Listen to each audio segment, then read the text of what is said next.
Olá, na nossa reflexão anterior, vimos como da realidade da encarnação do Verbo de Deus depende a nossa salvação. Vimos também como, na história do desenvolvimento teológico, a fé católica sempre procurou evitar os desequilíbrios que, no fim, acabavam por negar uma das duas naturezas de Jesus Cristo. Nesse sentido, o Concílio de Nicéia, celebrado em 325, foi um marco importante para a fé ortodoxa. Todavia, o equilíbrio começou a vacilar de novo logo depois do Concílio de Nicéia, com a solução proposta por Nestório de Antioquia. Nestório dizia que a natureza divina e a natureza humana teriam sido unidas em Jesus somente de modo espiritual, de tal forma que Maria teria sido somente mãe da humanidade de Cristo e não da sua divindade. A esta heresia respondeu primeiro o Concílio de Éfeso, em 431, afirmando que Jesus, como Deus e como homem, é um e é o mesmo, e que por isso Maria é mãe de Deus.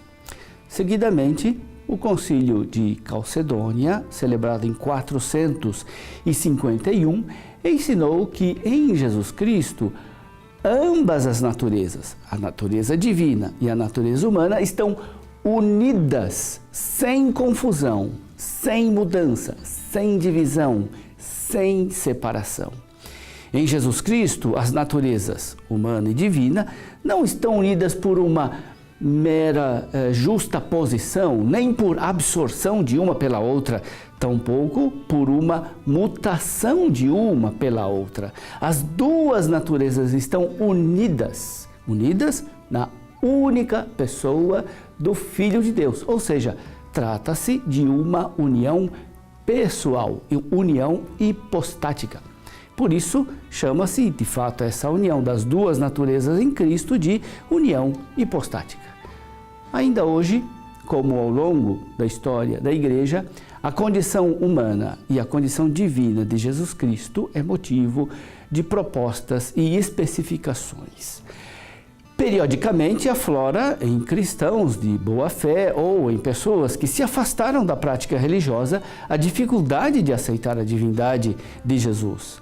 Parece-lhes mais lógico reconhecer Jesus como um grande profeta, um mestre de sabedoria, um defensor da dignidade dos seres humanos.